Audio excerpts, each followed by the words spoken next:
berbincang bersama dengan Ketua Tanfidiyah PCNU Kabupaten Sidoarjo dengan yang sudah terpilih pada kegiatan Konvercap kemarin yang dilaksanakan di Onusida untuk masa khidmatnya 2021 sampai 2026. Nah, seperti apa sih program-program ke depan terkait dengan NU sendiri di Kabupaten Sidoarjo dan persiapan untuk mengikuti gelar dari kegiatan muktamar ini sendiri seperti apa nantinya. Kita sore hari ini sudah tersambung via Zoom bersama dengan Kyai Haji Zainal Abidin MPDI selaku Ketua terpilih Tanfidiyah PCNU Sidoarjo. Assalamualaikum. Ya, Assalamualaikum. Iya, Kang Zainal. Terkendala suara. Oh, tidak terdengar ya? Iya. Suaranya kecil sekali, Mbak Tika. Oh, oke, baik. Ya, boleh mungkin dari volume di sana sudah maksimal ya, Kang Zainal? Halo. Ya, halo, iya. Bagaimana? Masih kecil suaranya? Halo. Iya, oke. Coba nanti kita cek lagi, apakah di sana suaranya volume sudah dibesarkan, Pak Zainal? Alhamdulillah. Sudah Mulai besar. Baik, alhamdulillah. Apa kabar Pak Zainal? Alhamdulillah, baik sekali Mbak Tika. Alhamdulillah, iya. Nah, sahabat Suara Sidoarjo, beliau yang dulu mungkin kita kenal sebagai Ketua KPU Kabupaten Sidoarjo, saat ini beliau terpilih sebagai Ketua Tanfidiyah PCNU Sidoarjo dengan masa khidmatnya 2021 hingga 2026. Selamat ya untuk Kak Zainal. Saya tadi diinfokan disapa Kang Zainal saja. Mboten usah kiai, mboten usah pak, Kang saja gitu nggih. Masya Allah, Masya Allah. Baik, semoga amanah ini berjalan lancar ya untuk mengemban tugas-tugasnya ke depan Pak Zainal ya. Mudah-mudahan diberi kelancaran. Baik. Amin, amin, amin. Iya, Pak Zainal, terkait dengan PCNU sendiri, dengan Pak Zainal sebagai terpilihnya sebagai Ketua Tanfidiyah PCNU Kabupaten Sidoarjo, kira-kira ke depan NU di Kabupaten Sidoarjo ini akan dibawa kemana begitu? Ya, terima kasih. Sebenarnya garis visi dan misi NU itu sudah ada di ADART, sudah ada di Qonun Asasi Nahdlatul Ulama, sehingga kita yang ada di level kabupaten ini tinggal meneruskan dan menjabarkan dari visi misi yang sudah digariskan di Qonun Asasi yang dibuat oleh Mbah Hasyim Asy'ari. Nah, kalau kita coba jabarkan lebih operasional, maka kita tidak bisa melepaskan diri dari sejarah atau riwayat berdirinya NU. Mulai dari berdirinya Taswirul Afkar, bahwa NU punya perhatian terhadap pemikiran-pemikiran, punya perhatian terhadap atau konsentrasi terhadap pendidikan yang itu sebagai basis untuk menghasilkan seorang pemikir-pemikir yang tidak bisa lepas bahwa sebuah program itu harus dikembangkan, dieksplorasi oleh para pemikir-pemikir itu. Sehingga pengembangan pemikiran di NU harus menjadi program-program prioritas, lebih-lebih kaitannya dengan pemikiran, pengembangan, pemahaman keislaman, keaswajaan. Nah, banyak di antara kita sebagai warga NU tapi tidak terlalu paham tentang apa itu namanya aswaja. Nah, ini kan perlu ada pendistribusian pemahaman kepada jamaah kita, sehingga berjamaah di NU tidak hanya sekedar gerudak-geruduk, akan tetapi di sana harus punya pemahaman yang cukup terhadap apa itu NU dan apa itu Ahlussunnah wal Jamaah. Begitu Mbak Susi. Itu Oke. yang pertama. Oke. Ya, baik. Nah, berarti ada yang kedua ini, Pak Zainal. Ya, nggih. Banyak. Ya, ya. Banyak. Banyak Ya, sekali ya. Jadi bukan ya hanya satu enggak. dua. Nah, untuk terkait dengan keaswajaan.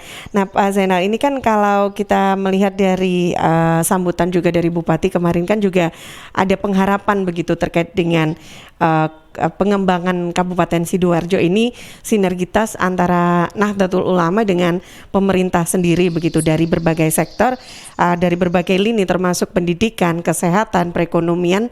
Nah, ini seperti apa dari Pak Zainal sendiri melihat hal ini? Ya, jadi NU itu berdiri kan tidak hanya kepingin mengembangkan nilai-nilai dakwah ansih. Akan tetapi NU berdiri di tahun 1926. Tujuan utama adalah kepingin NU itu negara segera merdeka, ya, agar negara segera merdeka. Apa tujuannya para muassis kok kepinginnya negara merdeka terlebih dahulu sebelum mengembangkan dan membumikan paham Ahlussunnah wal Jamaah? Kalau negara itu sudah merdeka dan para ulama-ulama NU itu berkontribusi terhadap perebutan kemerdekaan itu, maka harapannya pengembangan paham Ahlussunnah wal Jamaah di negara yang sudah aman, di negara yang sudah merdeka relatif lebih efektif bila dibandingkan hanya terkonsentrasi ingin membumikan paham Ahlussunnah wal Jamaah. Sehingga mau tidak mau NU berdiri tetap punya kewajiban mengawal paham ideologi Ahlussunnah wal Jamaah, dan yang kedua harus mengawal keberlangsungan negara kesatuan Republik Indonesia.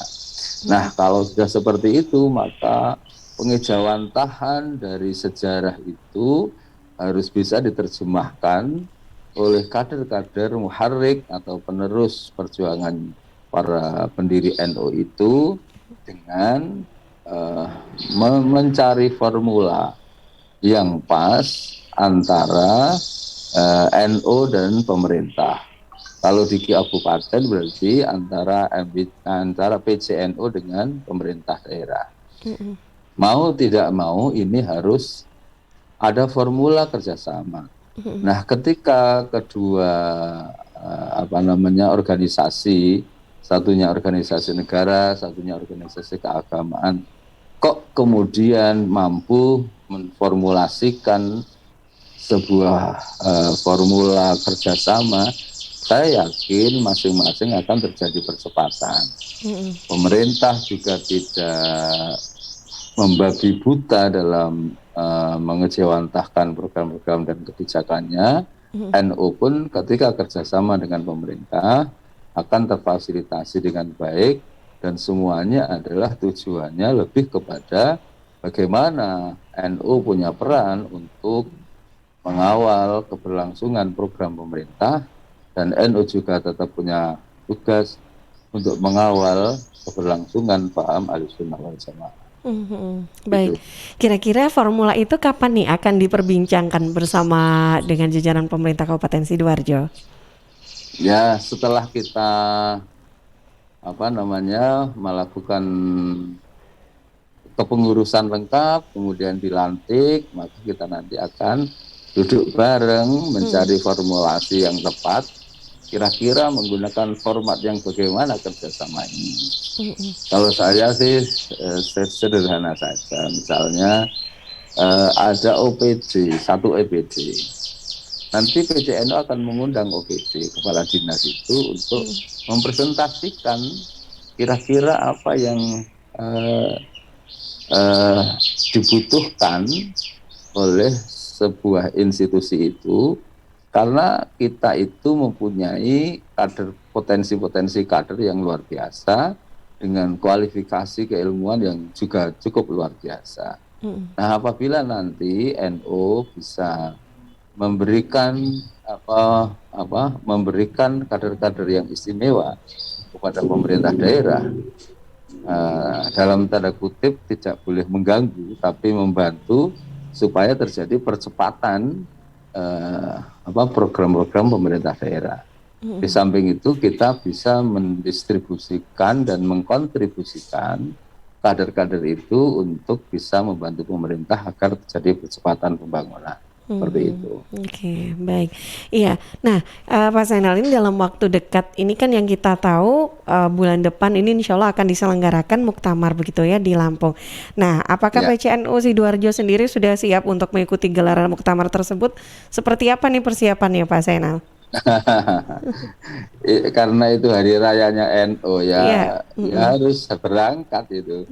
Saya pun misalnya tidak menjadi pengurus, tidak menjadi ketua, ya tetap berangkat karena ini hari rayanya NU.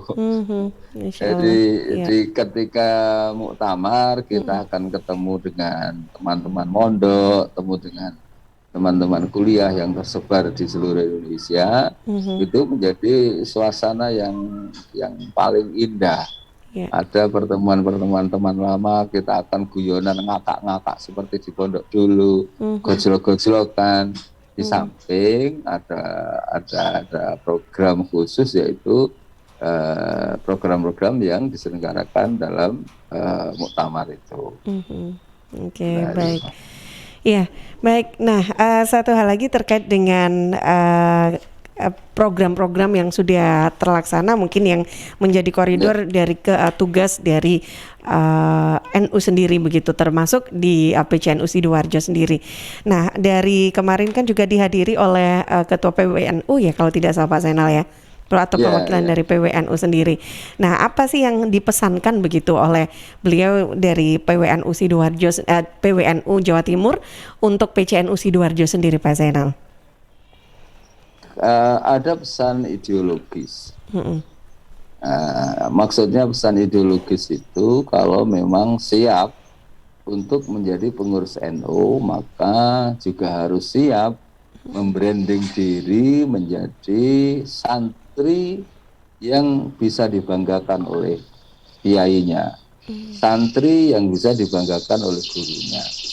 Artinya jangan sampai melakukan sesuatu hal yang itu menjadikan memalukan untuk institusi. Jadi menjadi pengurus NU adalah bagian dari membranding personality agar menjadi lebih baik. Satu itu.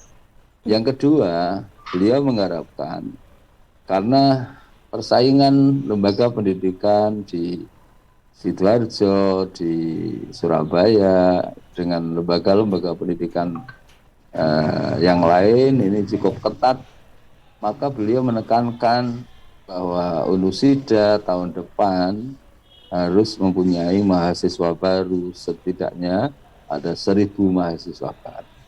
Nah, target ini juga akan kita kawal sampai kemudian nanti harapan kita Unusida akan mampu memperoleh mahasiswa sebanyak 1.000 mahasiswa baru. Dan beberapa program lain saya pikir itu juga akan berkesinambungan antara program yang dimiliki oleh PWNU dengan PCNU Sidoarjo. Ya. Dan Pak Zainal siap untuk melaksanakan semuanya tersebut, tugas tersebut, Pak Zain. Ya, itu sudah menjadi kewajiban kita. Pastinya begitu. Jadi ya. Kalau sudah siap menjadi pengurus, maka setidaknya harus kita hibahkan pikiran kita, waktu kita, tenaga kita. Kalau perlu, ya kalau memang ada sebagian rezeki harus dikeluarkan untuk NU, ya kita harus ikhlas lah, belajar ikhlas untuk yang seperti itu. Karena kita malu melihat bagaimana perjuangan Mbah Hasyim Asy'ari, Mbah Hasbullah, Mbah Bisri Samsuri ketika mengawal berdirinya NU di Nusantara ini. Banyak perjuangan, banyak pengorbanan, banyak kelelahan, keletihan yang beliau sumbangsihkan untuk Nahdlatul Ulama. Sehingga kalau kita sebagai penerus kemudian tidak mampu mencontoh walaupun sedikit itu malu lah kita. Masya Allah, baik. Ya, dan semoga suara Sidoarjo bisa menjadi corong Nahdlatul Ulama Sidoarjo untuk mengaswajakan kembali kepada seluruh masyarakat, terutama warga NU, warga Nahdliyin yang ada di Sidoarjo, Pak Zainal ya. Baik. Siap. Iya, Pak Zainal, terakhir mungkin ada pesan atau himbauan apa nih untuk masyarakat Sidoarjo nih, untuk warga Nahdliyin Sidoarjo? Silakan Pak Zainal. Ya, terima kasih. Berkhidmah di NU itu harus benar-benar mampu menata niatnya.